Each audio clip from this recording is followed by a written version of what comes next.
How are you guys doing? We're down to our last few days before the schedule of this quarantine, and I hope we're keeping this productive by learning, by spending time with our families, by exercising at home. So this afternoon I will be sharing with you just 5 things that would allow you to connect effectively with your audience. I have previously shared the essentials on how to develop your public speaking skills. Yesterday we talked about how to prepare well. And so today we talk about how to establish that connection, because without that connection with the audience, any public speaker, no matter how brilliant, would not be able to transfer necessary conviction, knowledge to the people in the audience. Okay. We're supposed to be scheduled for the morning. We usually have this at 10 o'clock, but I'll share with you why I decided to move this afternoon. Because like I told you yesterday about the need for preparation. You need to prepare yourself emotionally, you need to prepare yourself intellectually in order to connect with your audience. I felt that after getting the news of the friend passing this morning that I was not emotionally ready to do this lecture yet. I needed a bit more time to process that incident, that sad incident of a dear friend to us passing, yes, due to COVID. So this is hitting close to home now. This is something that I personally feel now, that I personally feel strongly for. And this is hurting families. So, but life has to move on, and after a few hours, I have regained my composure, and I believe it's time for us to keep going and keep learning, and there's nothing we could do, really. The life that is lost, and may they rest in peace and be in heaven for all eternity. But us here, living in the Philippines, in this current situation, with all the challenges that we're facing, we move on with life, and we survive, and we continue to thrive. Just before coming on board, I posted on my Facebook account, is this worse than war? Not at all, far from it. Our ancestors have survived far worse situations, so we will survive as well, and we will thrive. They rebuilt their lives, we will rebuild our lives as well. We're just talking about a lifestyle here. We're not talking about communities destroyed. We're talking about a halted lifestyle, halted business with severe consequences for all of us, but not as bad as going through World War I or World War II. My grandparents lost 2 children during that period of World War II. And so it was far worse for my granddad, Fabian Castrodes. I was named after him, than this thing we're going through. So here I am, ready to share with you my thoughts on how we can connect with our audiences. And I believe that it even strengthened my resolve to share this message with you, because it is absolutely important for Filipinos to learn to communicate better, to communicate during times of crisis, even more important, because during good times, yes, we need to communicate. During bad times, even more important. And that's why I am doing this with greater urgency and conviction, because I want all of us to learn. Given the opportunity that you would be in the position to communicate, I hope you communicate effectively. I hope you connect with your audience as well. I hope you relay important messages to the people who need to hear it, who need to act on it, who need to be convinced that what you're saying is right. So this is important for all of us. Okay? So today I'll share with you just 5 things that I believe are necessary in order to connect effectively with your audience. There's a lot more layers that can be discussed, but I will be discussing the top layer of creating that audience connection this afternoon. Okay, if you're ready, please type in the comments below, save our frontliners. Please type in the comments below, save our frontliners. Go and type it. I'll be back quick. I'll just fix the electric fan.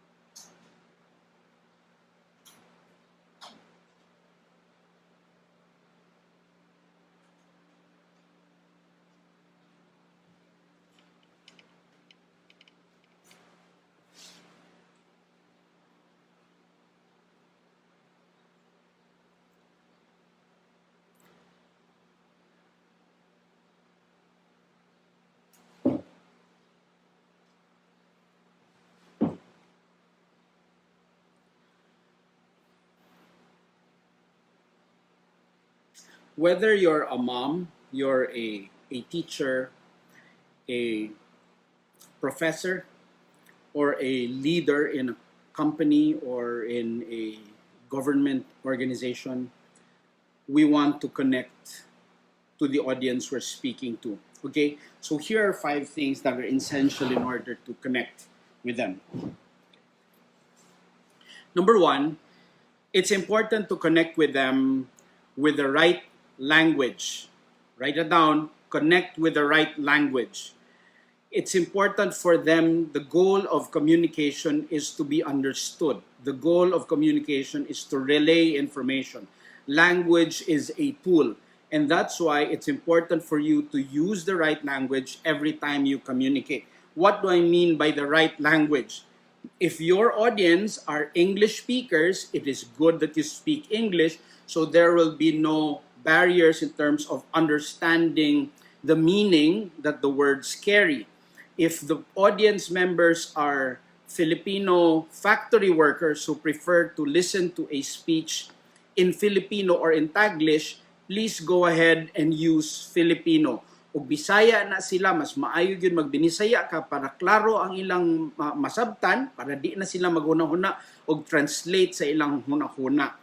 That's why the use of the right language is essential to creating that connection with the audience. Now, while it is true that it's important for speakers to be impressive, it is important for you to impress while getting understood as well. So what is my suggestion? Sometimes people come into a talk or a presentation with an expectation that their speaker should be brilliant, okay? But while that expectation is a barrier, the other barrier is also the barrier of misunderstanding if you're not using the right language. So what is my suggestion? Sometimes this is what I do. I start out with a few English words and just establishing my credibility, and then as soon as I establish that credibility, I switch into the right language that I believe can be best understood by my audience. So the language is essential. I'm so sorry, I need to adjust the electric fan again. It's quite hot where I am now, so I need to bring it a bit closer.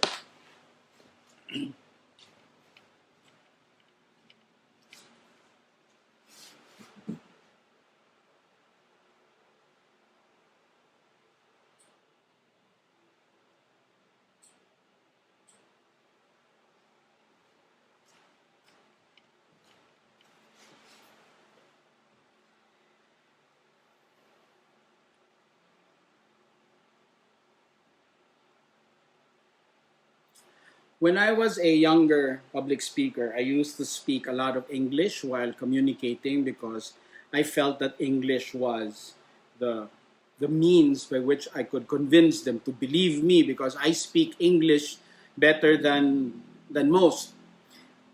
Forgetting that while that might have achieved my goal of being impressive, it did not achieve the bigger goal to be understood. And so using the right language is important. So if you are exposed to people who speak a lot of Cebuano, practice your Cebuano. If it's English, practice your English. And if it's Tagalog, practice your Tagalog. So be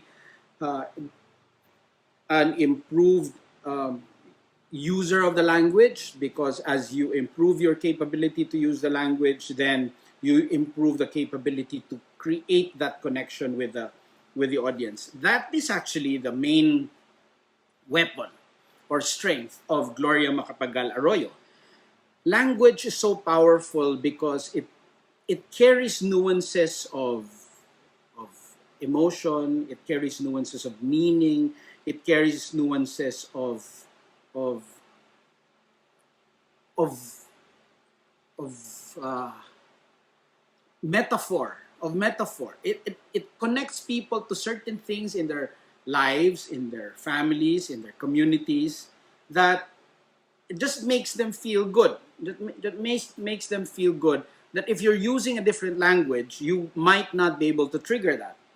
When I was working with Gloria Macapagal Arroyo, when she was a vice president, I worked with her when she was a vice president first, and then eventually I got appointed to government positions. I had an amazing experience where we would ride the plane coming from Manila going to Cebu, because I was the one who spoke Cebuano. I would sit right across her and I would speak Cebuano to her during the flight. The moment we land in Cebu, she was already a Cebuano speaker. And then after the engagement in Cebu, she would ride the plane again and invite Rick Pongko Kade. You sit here. Now, Rick Ochia was the late Rick Ochia was an Ilonggo speaker. So she would speak Ilonggo with Rick. The moment we land in Iloilo, she was already an Ilonggo speaker.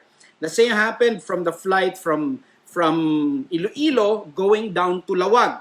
So she would call Ann Rosquita, Ann, upo ka dun sa harap. They would speak Ilocano. The moment the plane landed in Lawag, she was already an Ilocano speaker. That was how amazing Gloria Macapagal was with the use of language. And it allowed her to connect with the people in a special way that no other president in the Philippines was able to do. So she spoke Cebuano, Ilocano, Kapampangan, Chabacano. She spoke French. She spoke English. She spoke Spanish. She spoke, at least 7 languages? Amazing woman. And that proves to us the power of language to create that connection with the audience, Sometimes I make sacrifices during a talk. What do I mean? When I notice that a good number of people in the audience are, for example, Ilonggo, I try to use as much Ilonggo as I could. One time I was invited by, I think it was Robinson's Builders, and many of the Robinson's Builders branches are in the Negros area. And in the Negros area, many of them, if not all of them, are actually familiar or could speak some Ilonggo. So I knew that if with that class of about 30 people, there were only about 3 or 4 people who could not speak Ilonggo. And so if I spoke Ilonggo, I would of course sacrifice a little bit the 3 and 4, but I would drive home my points much stronger if I spoke in that language. So use the right language, my friends. Now, even within the language, you use words that are appropriate for that level, So if I'm speaking to a crowd of professors, then I would have the freedom to be more academic or to use highfalutin words compared to when I speak to regular professionals. When I speak to, for example, factory workers, the language would be more casual than if I speak to, let's say, admin officers. Although I spoke in Filipino still with the admin officers, when I speak with the factory workers on the floor, I would speak much more street language, if you may, to government, to that audience. Okay, let me just pause to read this message from Jeremiah.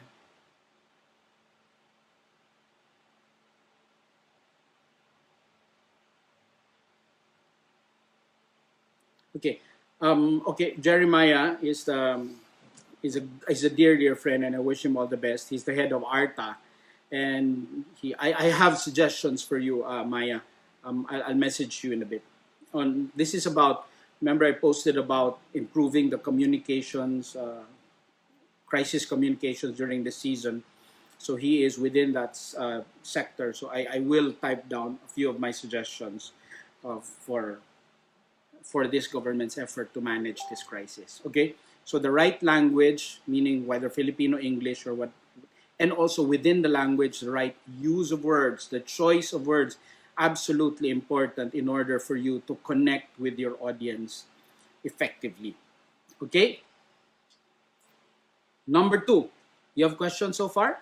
Do you have questions so far?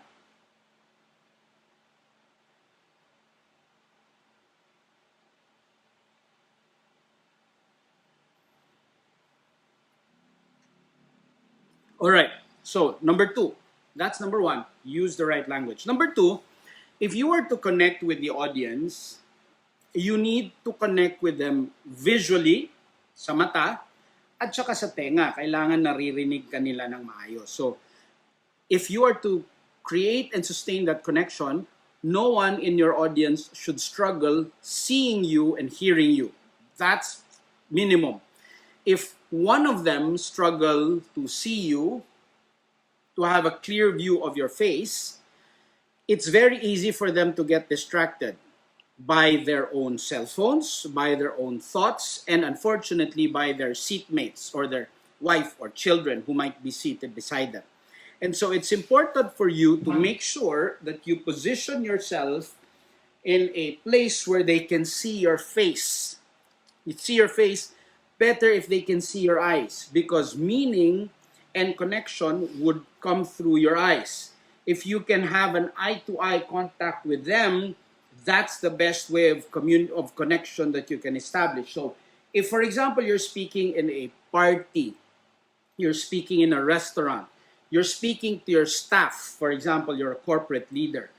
Whenever it's a town hall, make sure that none of your staff are hiding behind their office mates. Make them come closer or spread them out better, especially if you're talking to younger audiences, because they can easily be distracted by their kilitian, kalabitan. And remember this, when one member of your audience gets distracted, he will try to distract his seatmates. And before you know it, you lose pockets of your audience, and then before you know it, a great portion of them are already distracted and no longer connected with you. That's the same with your audio. If the audio is not good, make sure that you check it. Don't keep going, because there's nothing more irritating than bad audio. Because with your eyes, you can see, it's all right. I can, if it's not clear, it's all right. It's too bright, I can close my eyes. With your audio, if it's irritating, if it's too loud, if it's too sharp, if it's too echoey, if there's a feedback, you better get it checked, or else it becomes the main distraction during your talk and you will lose all connection with your audience. Now, for people who are speaking before crowds without the benefit of good sound system, you make sure that your voice is clear enough to be heard by the last person at the back. Because if that person doesn't hear you, you lost that guy, okay? That's why it's still good to practice your modulation, your voice modulation, even today with the benefit of speakers and sound systems, okay? Now, when you go up the stage, upon using your microphone for the first time, you two inches off the mic is usually a good distance. So you go test your mic. Don't hit your mic, or don't spit at your mic. You just say, hello, good afternoon, from a certain distance. And then you try to hear yourself from the speakers. If it's a very wide audience, there's nothing wrong with asking people, am I coming clear from people there at the bleachers or at the back? Am I good? Is the sound coming clear?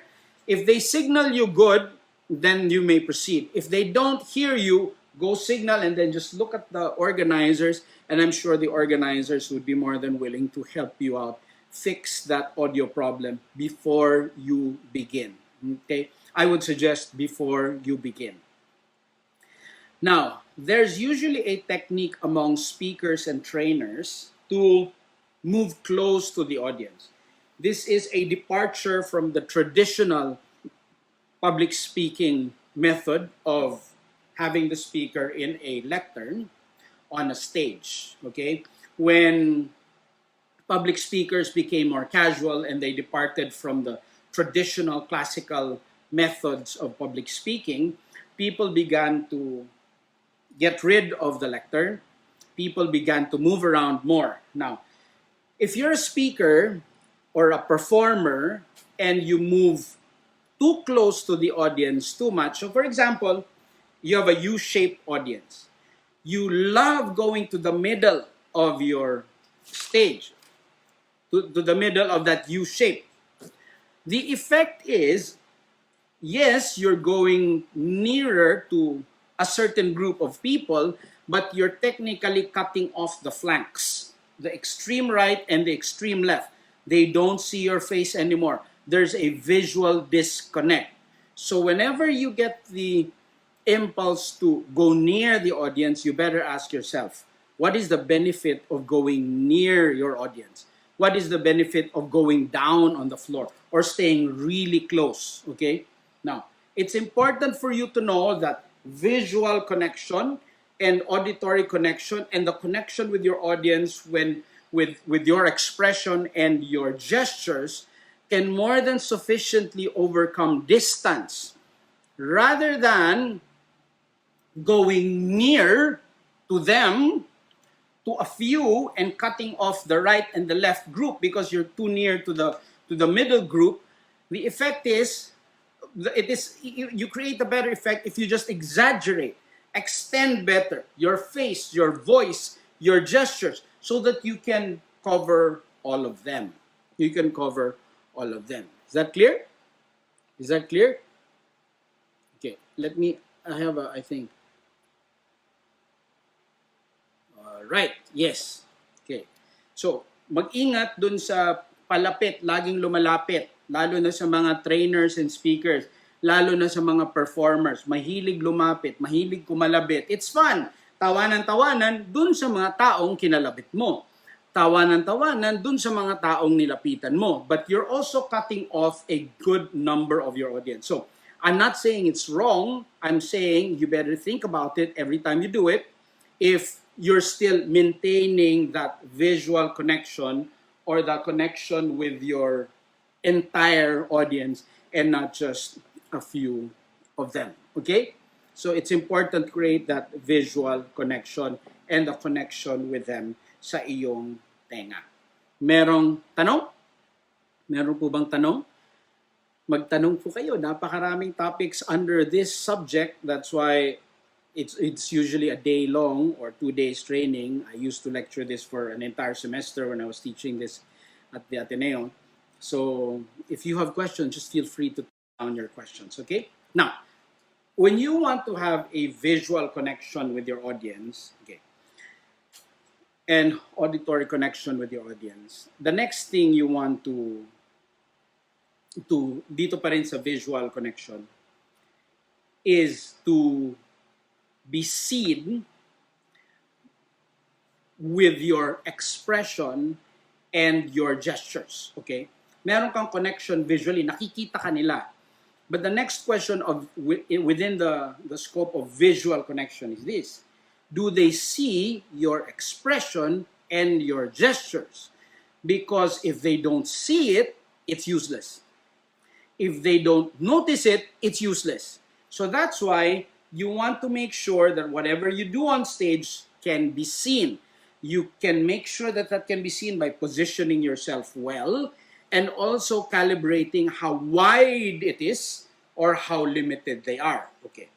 How should you decide how wide your gestures will be? How exaggerated your facial expressions? Well, it depends on how large your audience is.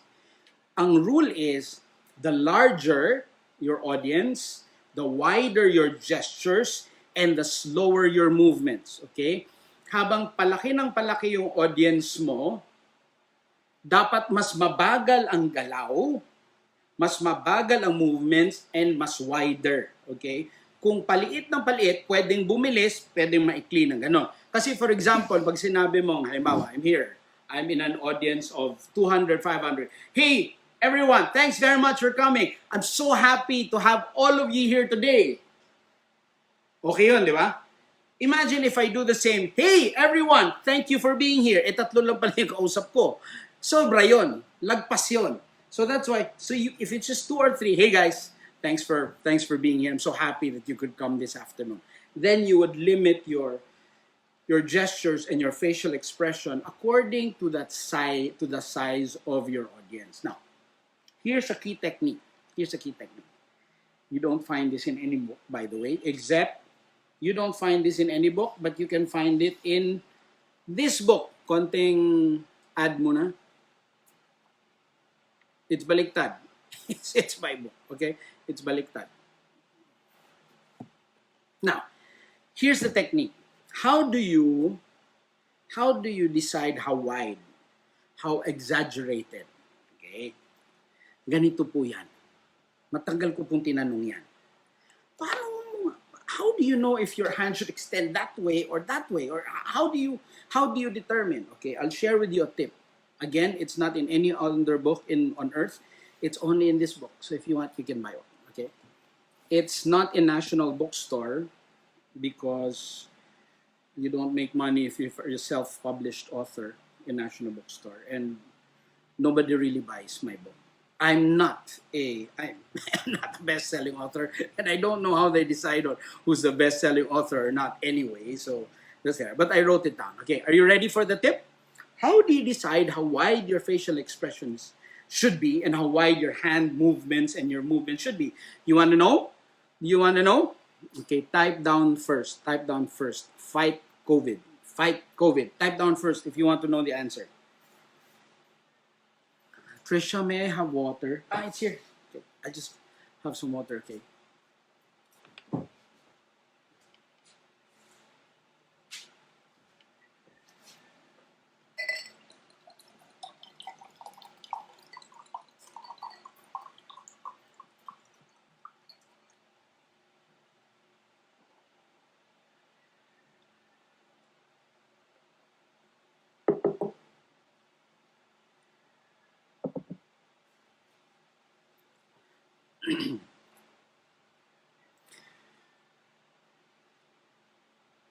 Okay. In order to know how wide your gesture should be, in order to know how exaggerated your facial expressions should be, pwede ka kasing ganito lang, pwede kang ganun, pwede yung movements mo. So I was asking myself, what should help me determine that? And the insight came from, of all places, sports. I am an athlete all my life, and I learned it from sports. So this is the key insight.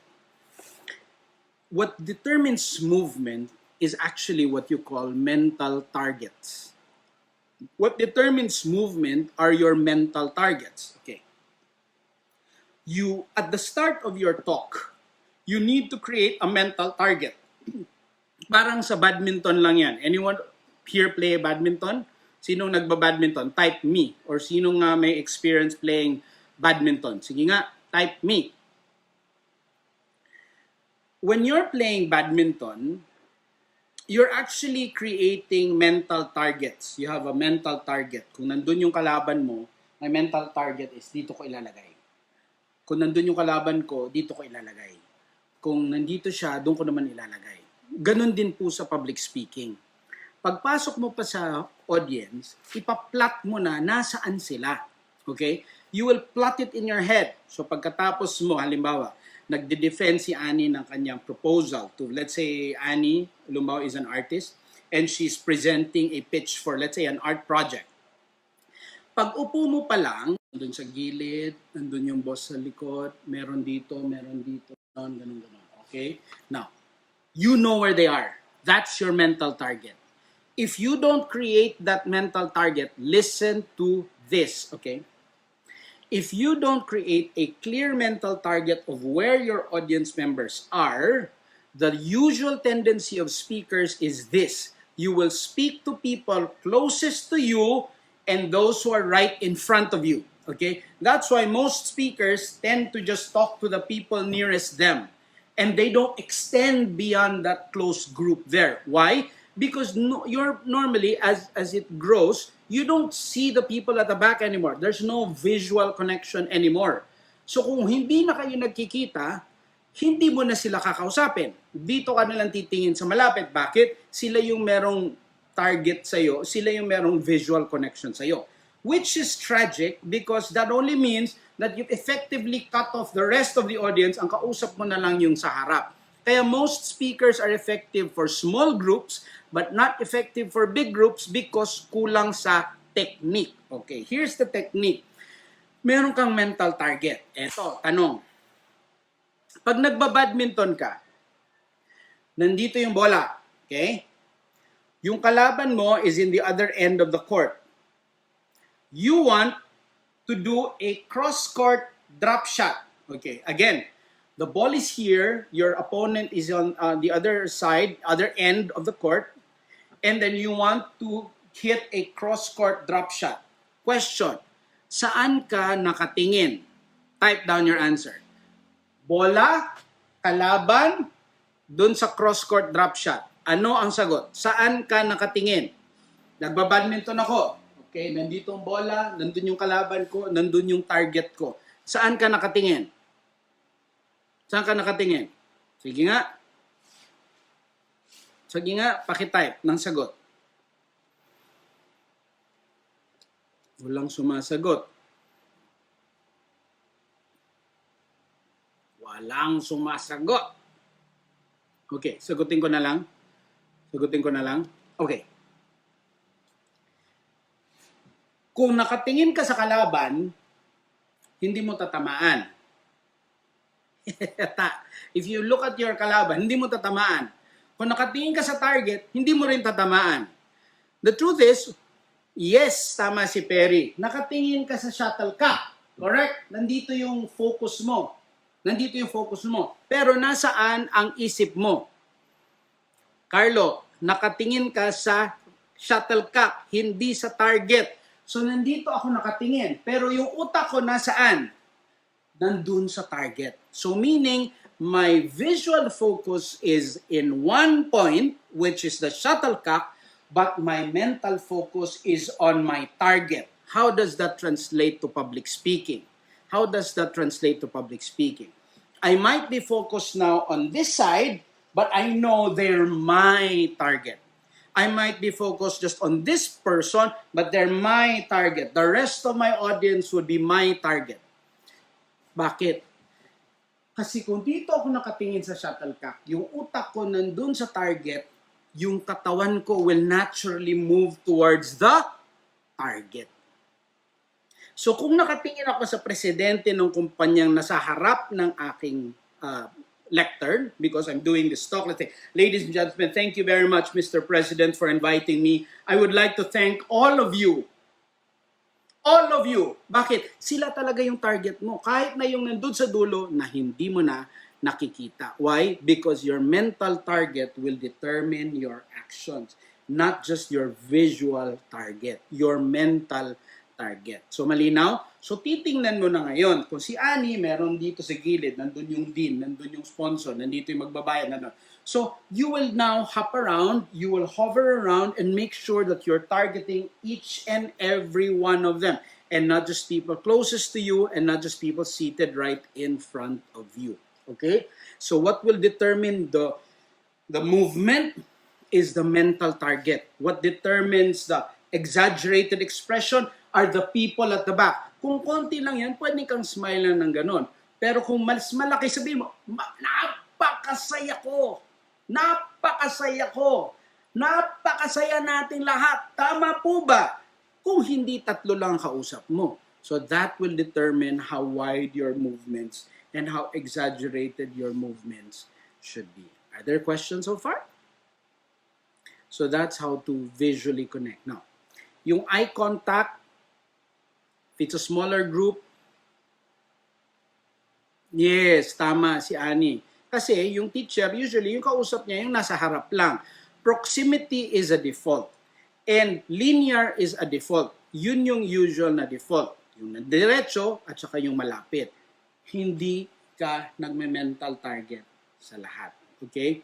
Now, pag na-define mo na yung mental target mo, the next technique is you hover around your targets. You hover and make sure you're looking at all of them. You hover. Hindi siya sequential hovering, but random hovering. So you go 1, 2, right, left, center, left again, right again. You hover.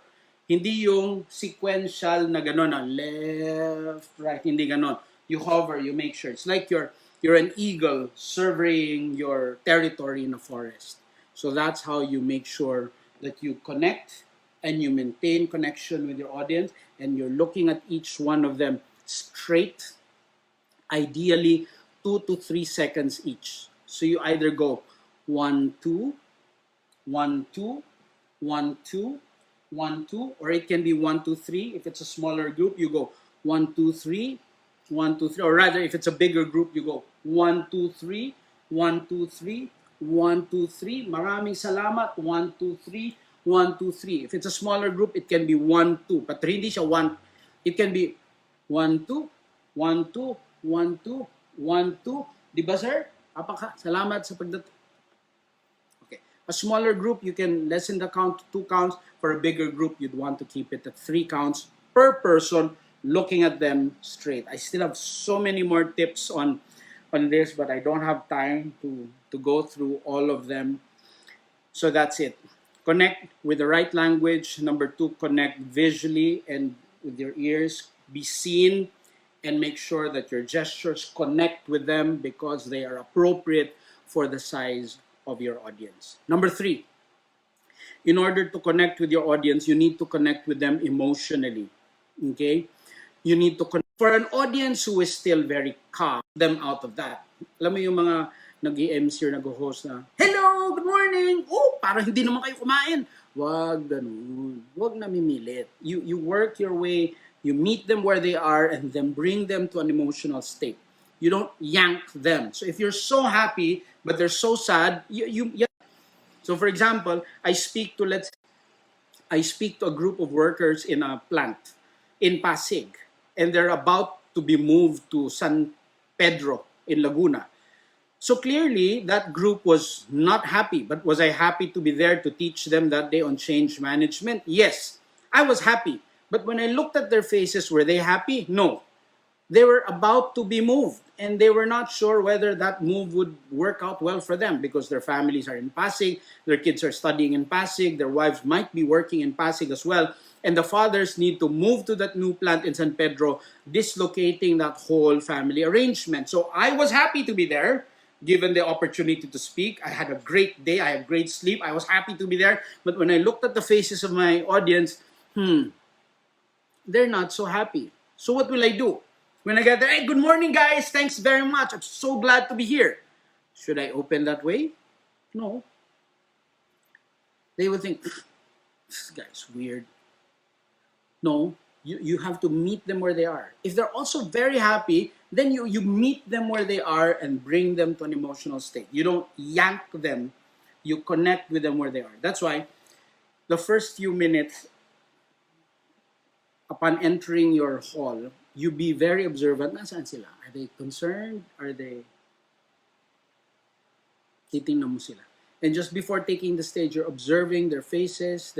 You observe them, you look around, and feel the crowd. And as the audience begin or the program begins, you feel the experience. Put yourself in the position of the audience so that when you take the stage, you can connect with them. You don't yank them out of where they are, but you can really connect with them and then bring them to where you want them to go. Okay? That's the third point. Number 1, review. Connect with the right language. Number 2, connect visually and auditorily. Number 3, connect emotionally. Go to where they are. Don't yank them. Meet them where they are and then bring them to where you wish them to go emotionally. Number 4, very important. This is for more advanced speakers. Okay. According to Aristotle, classical public speaking, There are five key elements to good persuasive communication. Okay, there are five key elements to good persuasive communication. Number one is logos. Logos means logic. Logic. Logos. Pathos means feeling. So you connect with them, logos, pathos. Number three, in order to make you a persuasive communicator, you need ethos, meaning you as a speaker, your integrity, your credibility. And there are two more elements. Brevity, you need to be brief, meaning the right kind of language for the right kind of message for the right kind of crowd. So brevity is also a technique. And finally, there's a fifth technique in public speaking that's very important to connect with your audience, and that is the power, or you connect with the right metaphor. You correct, yung sa public speaking, whether that's where you're reading literature or poetry or songs, or the world is full of metaphor. The world is full of metaphor. Okay, one of my posts that became viral, was that yesterday or the other day, was when I posted about Duterte being the president now, not Lenny, not Mar, not Binay, not. And I felt that it was necessary to communicate that we are all in this together, that we should not wish for this president to fail, that if we wish for this president to fail, we would be collectively be miserable. But there was one part of that message that actually did not come from me that made that whole post very powerful. For those who might have read it, what line was that? And that came from my dear friend, who's one of the most brilliant public speakers of Ateneo de Davao, especially when I was the one coaching that team. When he said, it is like wishing for that airline you're in to crash, or that flight you're in to crash, just because you don't like the pilot. What is that? That was actually a metaphor. That was a metaphor. So every time we speak, we actually use metaphors. We use stories to illustrate our point. We use examples to prove our point. We tell stories about ourselves. We tell stories about people. We tell stories about events and things to illustrate our point, because metaphor and other techniques, especially metaphor,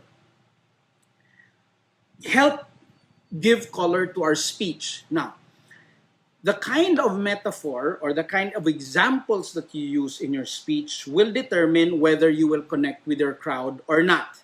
Now, minsan, ang speakers will be tempted to use metaphors that are impressive. For example, you speak to a crowd and you say, you know what, one time I was playing golf.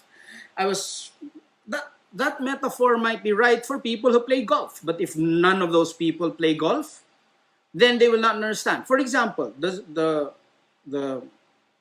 illustration I used earlier, or the metaphor I used earlier to explain visual connection. What metaphor did I use? I used the metaphor of badminton. You know why? Because most of us have experience playing badminton, because badminton used to be one of the most famous sports in the Philippines, especially in the mid 2000s, around 2004 to 2005. So that metaphor is something that you appreciate. I did not use golf. I could have used golf. I said, oh, well, if you're driving a swing, you know you're 200 yards out. That's your target. That's your green. And then you're looking at the ball, but your mental target is your green. Would that create the same effect? Maybe if you're a golfer. But if you're not a golfer, it will not create the same effect. That's why when you create a message, you make sure that the metaphors and examples that you use are those that will be appreciated by the audience you are speaking with. This morning, I was watching a Netflix series about the most important events during World War II. And I learned a lot today, actually, as I was watching that. And that's the reason why I felt a little better, because I wanted to recall how bad World War II was, just to make me feel better about this whole incident, and this whole crisis we're in. It's important for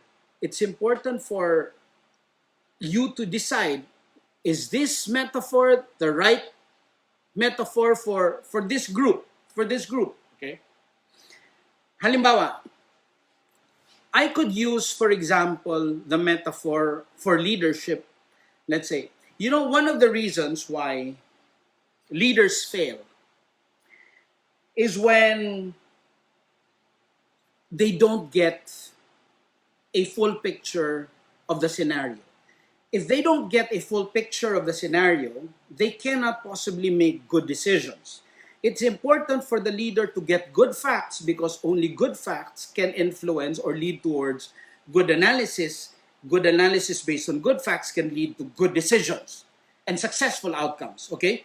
Good facts, good analysis, good decisions, good successful outcome. For example, during World War II, Hitler was a very strong speaker or a strong leader, but he was more feared than loved. So the problem with Hitler was he was not provided the right information by people.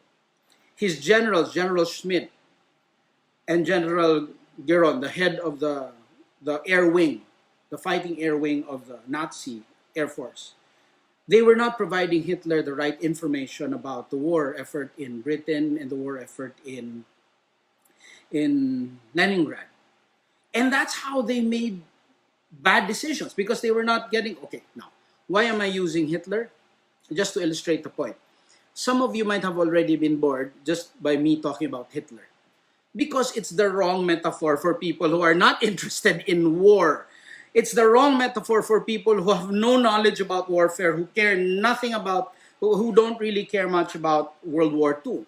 But if I use that metaphor for, let's say, a group within the military or police or the Philippine Military Academy or the Philippine PNPA and how it's important for us to, then that might work.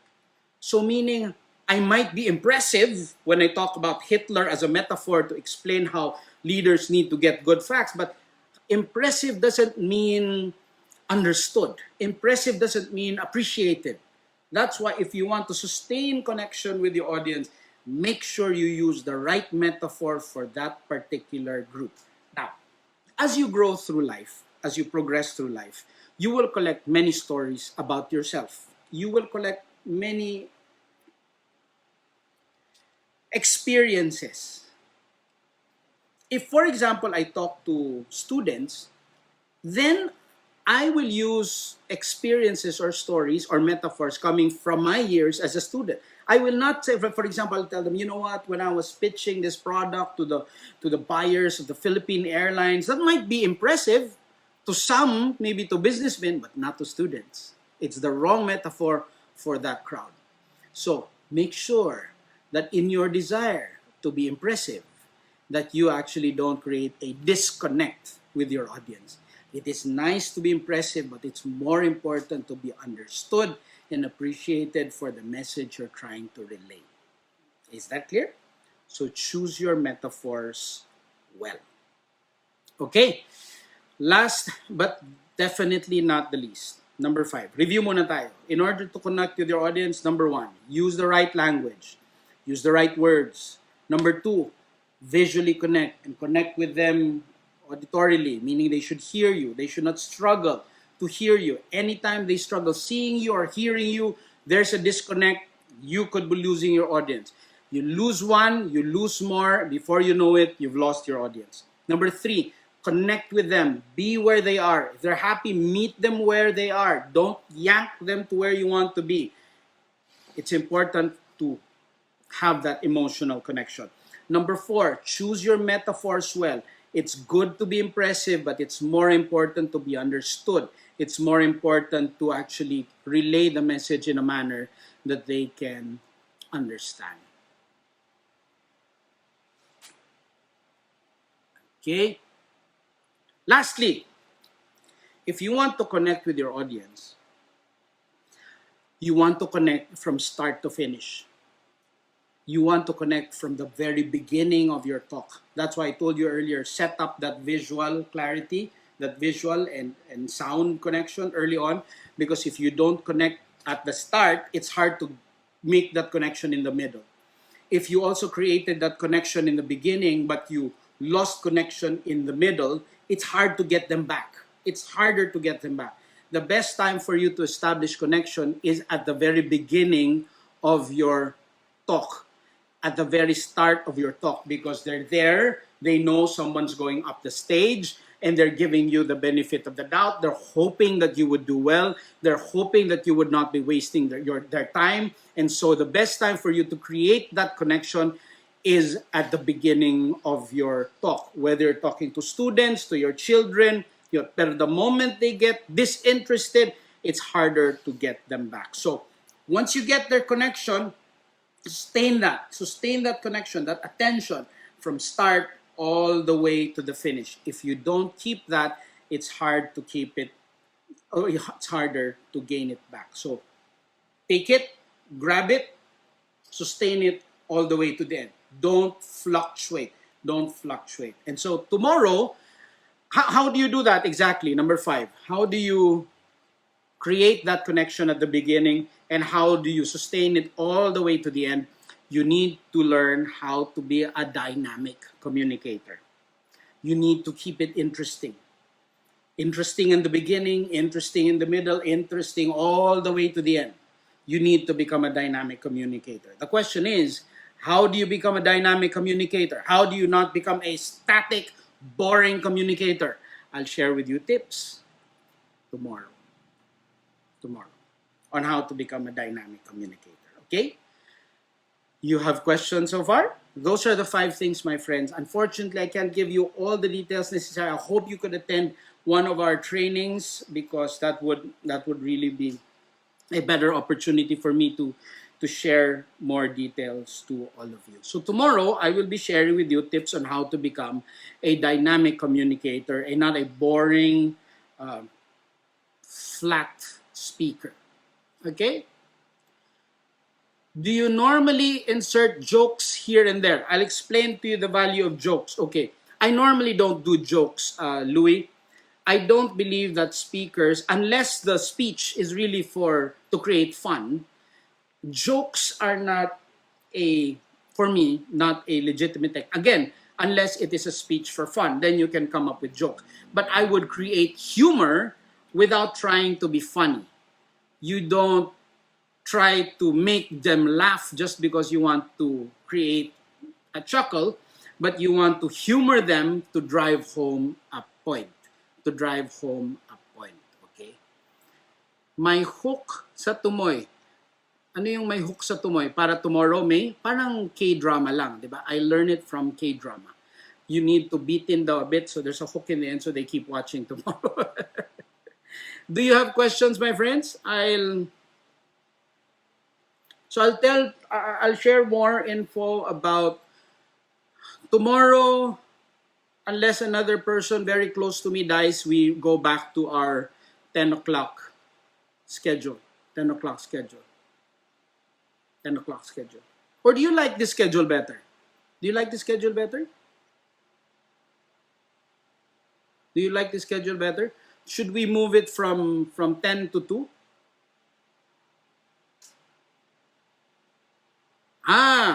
Very good. Very good question from Tata. He says, how do you create a connection when they're not interested in your topic? Oh, very good question. Okay. This is what you create attention. Yun bang akala ninyo ganito, di ba? Pero hindi yun ganon. Pwedeng ganon. Creating attention is one opportunity. Meaning you go to a belief that they think is true about this topic. Akala ninyo, for example, itong public speaking is really just for matatalino, di ba? Sino dito matatalino? Hindi ito para sa inyo. Let's say they're not interested in public speaking. Alam nyo ba na whether you like it or not, magiging public speaker kayo. So you're creating a tension between what they think they know to what really is. That's one of them. So you carefully build that tension. You carefully play with their misconceptions. Tomorrow, I'll share with you more tips on how to create that connection at the beginning of your talk and to make it interesting for people who you think are not really interested in your talk. Okay. So, guys, question, do you want this to be at 2 o'clock or do you prefer this to be at 10? 3 p.m. to 4 p.m. might also be okay. But is 2 p.m. better? Can you type down your preferences, please, to those who have tuned in today? Who prefers it to be 2 p.m. and who prefers it to be at 10 a.m.? 2 p.m., okay? Ian says 2 p.m. Kuya Rain says 2 p.m. Perry says 2 p.m. Okay, Kichi says 2:30. Kichi, 2 na lang. Okay, Ma'am Lori says 2 p.m. Okay, 2 p.m. Okay, 2 p.m. then. So I'll meet you tomorrow 2 p.m. 2 p.m.? All right, Mari says 2 p.m. 2 p.m. All right, so I'll see you tomorrow 2 p.m. But if you haven't caught any of the topics this week, I would suggest that you catch those videos at our public page. If you want to learn more about then other topics to talk about conflict management and motivational leadership, they're all in the videos library of the public page, Marcus Rodes. John Carlo asks, how about if you lose connection in the middle of discussion due to certain distractions? I will answer that to you tomorrow, Carlo. Yes, that happens a lot. Nabagsak yung microphone, nawalan ng kuryente, something happens, may baso na nahulog, or there's a major distraction. How do you recapture their attention after you've lost it? Very good question. Very good question. So Mr. Mike Liu, our Executive Director, we hear it from our participants. Kaya lang napakainit talaga. But don't worry, we'll try to cool down the room earlier than 10 minutes before. We also have a YouTube channel. You can also check the Arete YouTube channel for some of the videos that we have shot this last 3 weeks. All right? Oo, maghahanap ako ng venue. Bricks. So, I hope you learned something this afternoon and I hope you become a better communicator. I started my talk today telling you about the need for us to improve our communication skills. This country needs better communicators during good times and especially during bad times. We need people who can relay accurate, simple information that will stick and in a manner that moves people towards certain behaviors that are necessary to keep our society growing and improving. Hindi yung medyo kulang sa abilidad. And we continue to pray for this government that they could sort things out, that could coordinate better and communicate better. You know, my suggestion to the government, they should do it in threads. The economic thread, the social amelioration thread, it has to be a thread. And DOH is just one of those threads. And so it's easier for people to follow those threads. It's not a convoluted one piling over the other kind of thing that you just don't understand. So if it's a thread approach in their, for example, Facebook page or in their website that you could see, for example, if you need government regulations, if you have questions about GSI, SSS, Pag-ibig, it's just one thread. If you have questions about social amelioration, one thread. If it's about logistics and supplies, another thread. So it's easier to track what you're looking for. Okay? Arete Leadership Development on our YouTube. See you all tomorrow, my friends. Continue to pray for all our frontline workers. Tough times. We're losing more doctors actually than the rest of the world. So something needs to happen. Government could sort. God bless everyone. Keep safe. Keep safe. Let's flatten this curve. Let's rebuild our lives. And let us help one another so we can see better days. God bless.